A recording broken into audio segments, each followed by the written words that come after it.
Why pay someone else to fix your tech products when you can do it yourself? Let's check out one tech company that's showing you how. I'm Emily Gasulo, and this is Tech Byte.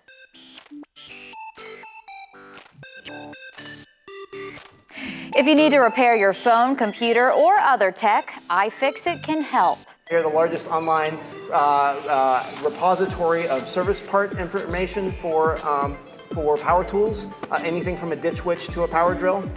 We are the largest online resource for repairing hospital equipment. On and on. iFixit is kind of like Wikipedia for learning how to fix things. If your device breaks, you don't necessarily have to buy a new one, and you don't need to pay a retailer to fix it either.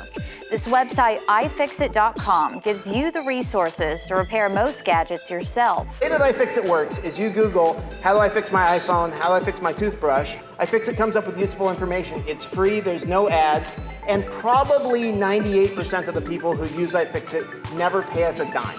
iFixit has more than 70,000 repair manuals and more than 180,000 solutions to fix more than 30,000 devices. If you don't have the tools yourself, you can even buy toolkits like this one on the website too. Another perk of using iFixit, CEO Kyle Weens says choosing to repair a device instead of discarding it is more environmentally sustainable. It's how the company says it's fixing the world, one broken gadget at a time. Samsung is collaborating with iFixit on its new self-repair program this summer. Apple has a similar program as well. I'm Emily Gasulo, and that's this week's Tech Byte.